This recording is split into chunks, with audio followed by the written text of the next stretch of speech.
Hi, Eric. Hi, sir.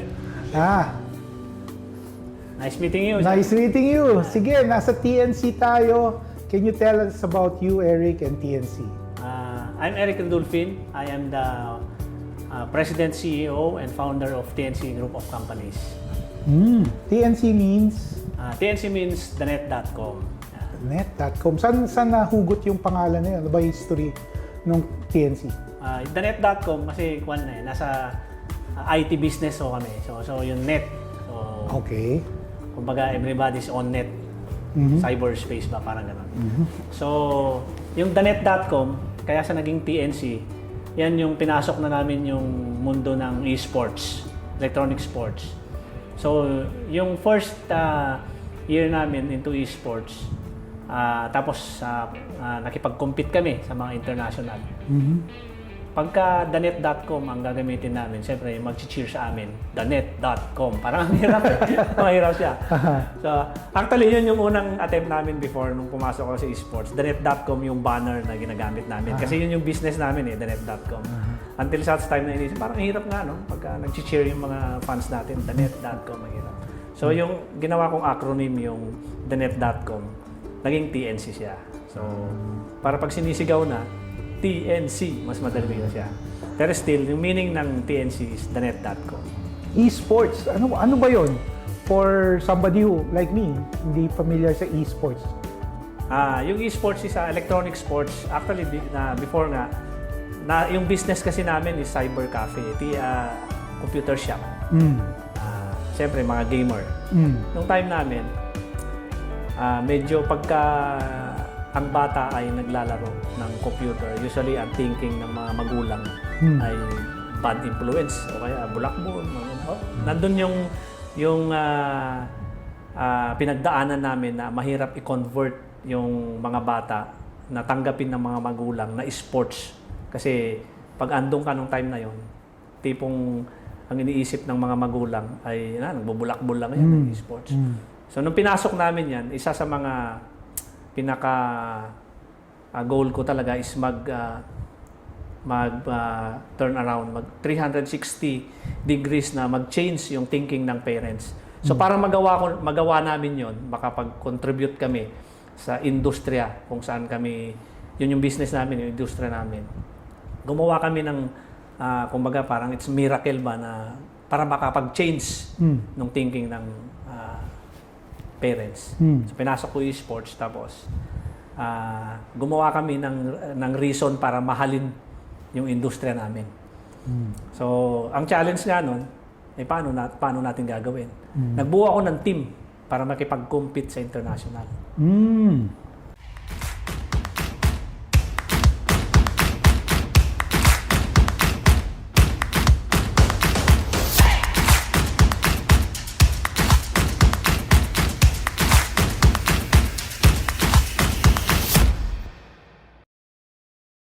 Nung nagawa namin yon, kahit papano, siguro 2016, nung nagkapag-compete kami sa international scene, medyo naging maganda yung takbo ng team.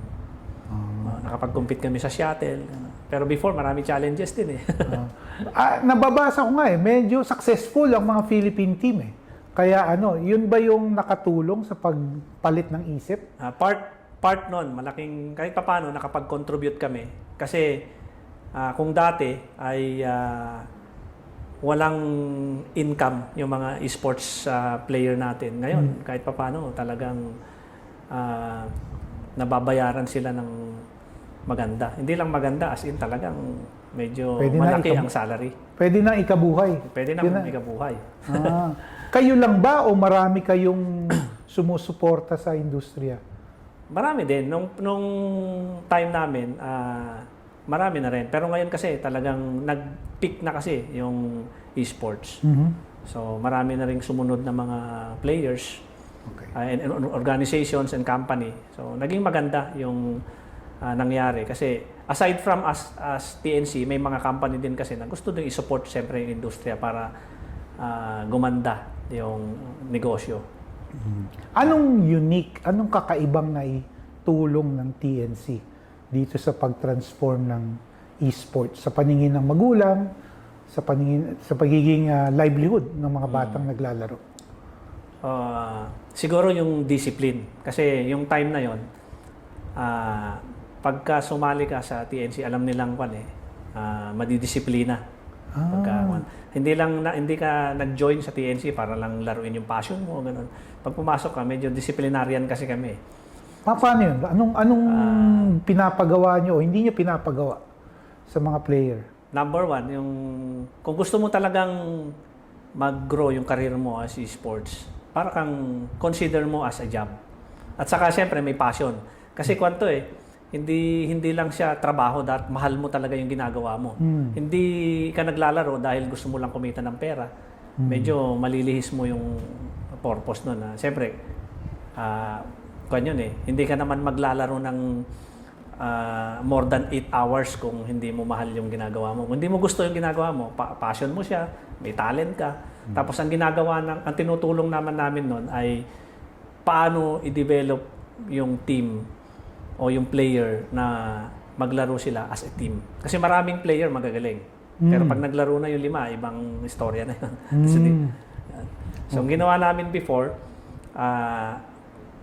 yung sa observation ko kasi na may mga naglalaro na kumbaga nakikipag-compete na ang Pilipino pero hindi kami nakakasali sa international talaga.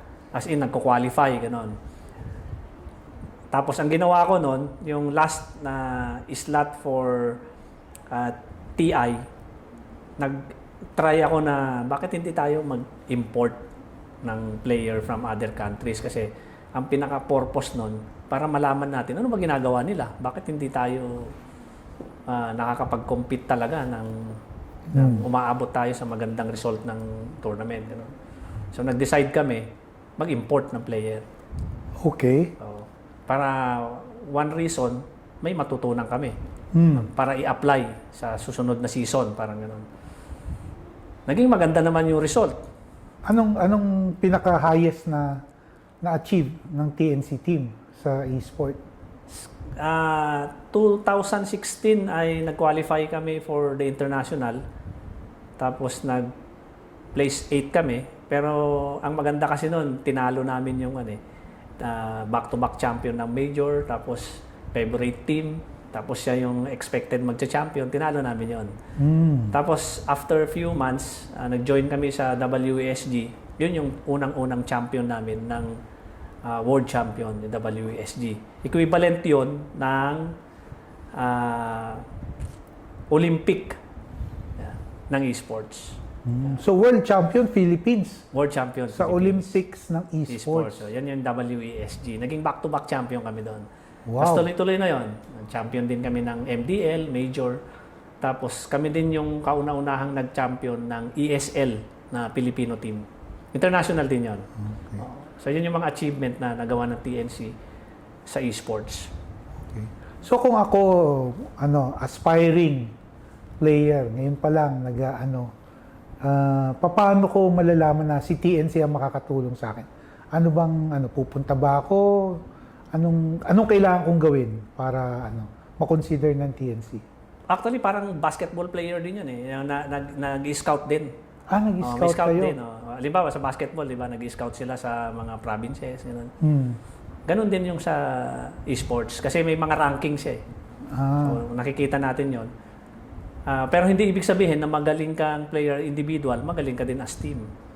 So, yun ang mahirap talagang or challenge na nakikita ko siguro. Yung effective ka ba pagka lalaro ka na as team? Kasi di ba may malalakas na player individual. Pero pag nag-join na ng team, hindi niya na-execute yung gusto niyang gawin as team. So anong goal nyo ngayon moving forward? Mag-champion lang na mag-champion o meron ka pa bang ibang goals for TNC tsaka sa esports? Ngayon kasi ay ang team namin ngayon na natitira na lang is yung MPL, yung Mobile Legend.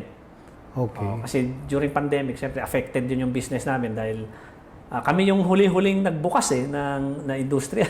Okay. Yung TNC. So, affected din siyempre yung mga team namin. So, as of now, ang hinahawakan namin na team is yung ML. So, kasali kami sa franchise league ng MPL na which is sa ngayon ay hindi pa nagiging maganda yung run namin as a franchise handler ng MPL. So siguro yun ang pinaka-target ko ngayon na makapag-champion kami sa MPL. Nagiging marketing kasi siya ng businesses ng TNC Group of Companies. Pag nag-sponsor kayo ng champion or Hindi champion? naman, yung kumbaga parang nagsaserve siya as marketing arm yung team. Instead na nag-hire kami ng mga famous vlogger or famous athletes, mga ganon, may kasarili kaming team which is siya na rin yung nagpo-promote sa mga businesses ng TNC Group. So anong mga facilities niyo dito sa office na kakaiba, na nakakatulong dun sa goal na yun? Siguro yung production. Kasi instead na mag-hire din kami ng mga production team, nag-create na rin ako ng sarili naming production team, studio, mga ganun. Kompleto na. Kompleto na. Kompleto na. Okay. So, mahirap pero nag-succeed na kayo. Tapos ngayon, after pandemic, nagsisimula ulit para maging world-class. Tuloy-tuloy ba to? O baka mag-iba ang plano? Tuloy-tuloy naman kasi ito na yung industriya na sinimulan namin. From the start kasi nasa technology industry ako. So, kumbaga yung innovation, nandun tuloy-tuloy lang. Pag nag-stop ng innovation, stop na rin ang business. So, kumbaga, talagang kailangan natin matuto na mag-adapt kung ano yung current situation ng negosyo. Okay. Sige. Sir Eric, saan ba yung office nyo? Saan makaka-contact sa inyo dito sa mga gamers or esports enthusiasts? Paano nila makakontak ang TNC? Meron kami website, yung tnc.com.ph. So, nandun na makikita yung mga different business models namin. Nandun na rin yung contact information namin. Okay. Maraming salamat, Sir Eric. More power dun sa suporta nyo sa esports sa Philippines. Maraming salamat din, sir.